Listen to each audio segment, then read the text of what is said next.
Has started. Here's more about the capabilities of today's payloads. Intelsat operates the largest integrated space and ground network in the world, bringing reliable, resilient connectivity to billions globally. But as the foundational architects of communications technology, we're never done finding new ways to bring value to our customers. Each launch is a critical step to ensure long-term continuity for the services that we deliver. For some customers, it's about reliability of their mission-critical service. For others, it's about getting the runway to grow their business. And as our customers' needs grow, our network is evolving with them. At the same time that we're developing the first 5G software-defined ecosystem, we're continuing to strengthen our existing fleet. Galaxy 33 will be used as a primary cable distribution asset, reaching 99.999% of all US cable subscribers. Galaxy 34, on the other hand, will be a protection satellite, which will ensure very high reliability for our cable distribution services. It will also be used to contribute news and sports content on an occasional basis. These new satellites will be substantially more powerful, continuing to provide the same broad, consistent coverage as the ones they're replacing, while also helping to broaden future capabilities for the organizations we serve. Those satellites are extremely important because they're going to help vacate the lower end of the C-band spectrum, which will be used by the mobile network operators to expand their 5G networks. Like the saying is, it takes a village to raise a child. It takes a lot of people to build a satellite. The entire Northrop Grumman team is just very proud to manufacture and deliver Galaxy 33 and 34 to Intelsat and support their commitment to their end customers around the globe. We're very fortunate. We have some of the best people in the industry, and everybody contributed to this big success.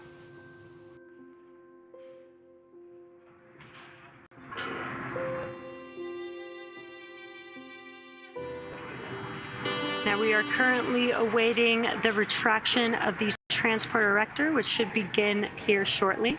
In preparation for this, the TE clamps. Back retract in progress. There's that call out. The retraction will begin now. The TE clamps will begin to open first, and then once they are fully open, you can see them moving there on your screen just below the payload fairing.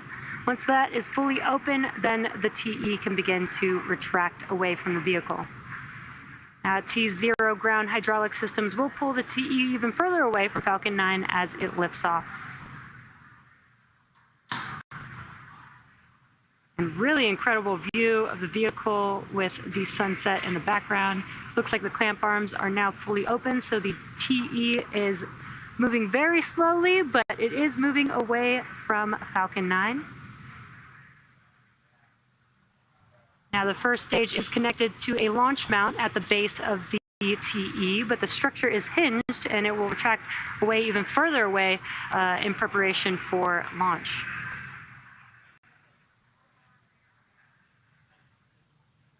And it looks like the TE is now fully reclined. At this point in the countdown, both the first and second stages are nearly fully loaded with 1 million pounds of kerosene fuel and liquid oxygen. Stage 1 LOX load is complete. Great call out there. LOX loading is now complete on the first stage. The second stage should complete around the T-2 minute mark. And you can see a little bit of white clouds there. That is normal. This is because the vehicle has chilled liquid oxygen. And the clouds that you see are the chilled gas above the liquid oxygen tank surface that we vent overboard to maintain pressure in the tank as needed. So when that gas comes in contact with the warmer, humid, moist air of Florida, it condenses into clouds or water. And there you can see it a little better on your screen. At T-60 seconds, Falcon 9 will be in startup. This means that the rocket's autonomous internal flight computers have taken over the launch countdown. Just inside the T-2 second mark, we light the Merlin M1D engines for liftoff.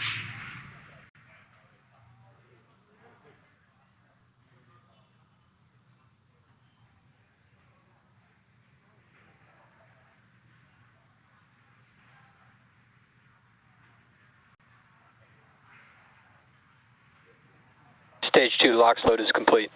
There's that call out that LOX load and propellant loading on stage 2 is complete. That concludes propellant loading on Falcon 9.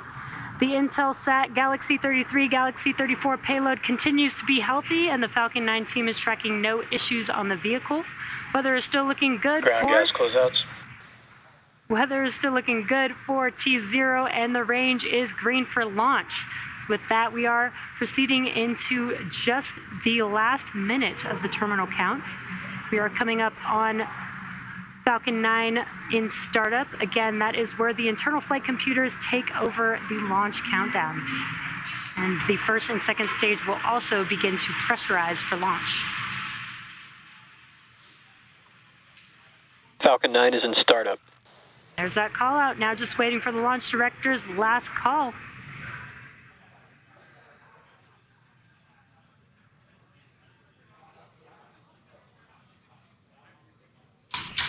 Go for launch. And excellent news. All systems are go for launch of Falcon 9 with Intelsat Galaxy-33, Galaxy-34 payloads. T-minus 30 seconds. Launch abort has started. Abort.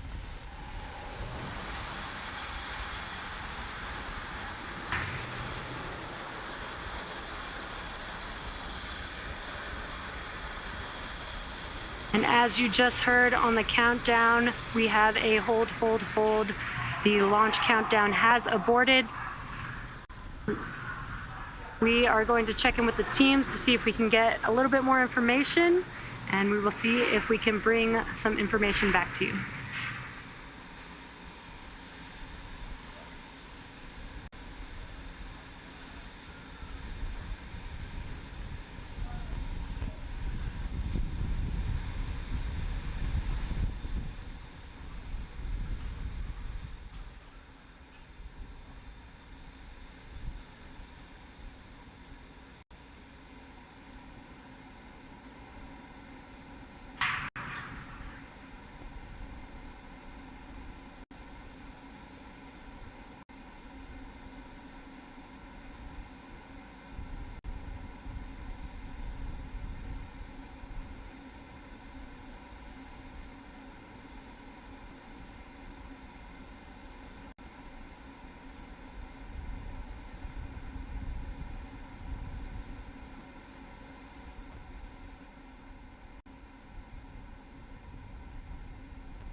If you're just now joining us, we did have a hold on the countdown at the T-minus 30-second mark.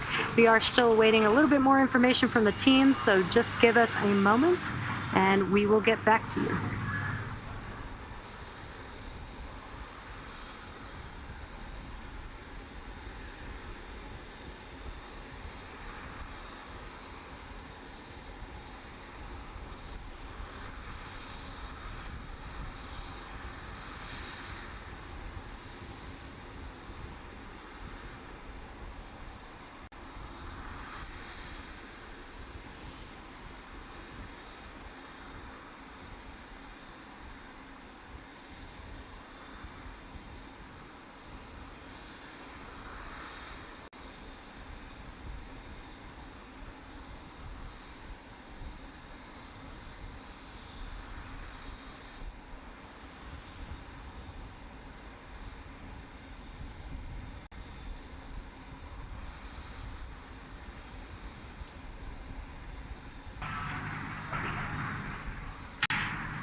Now, if you're just now joining us, we did have an abort on the countdown at the T-minus 30-second mark. This was an auto abort by Falcon 9.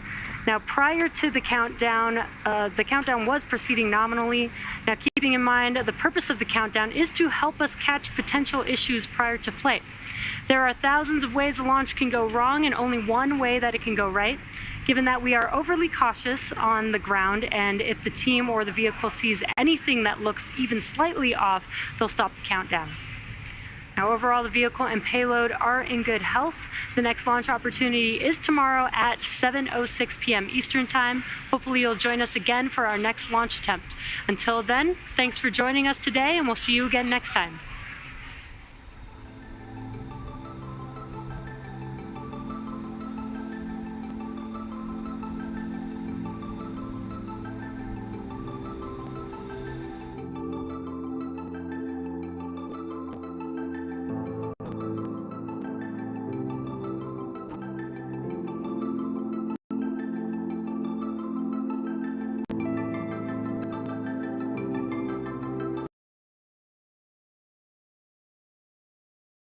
Charlie Chris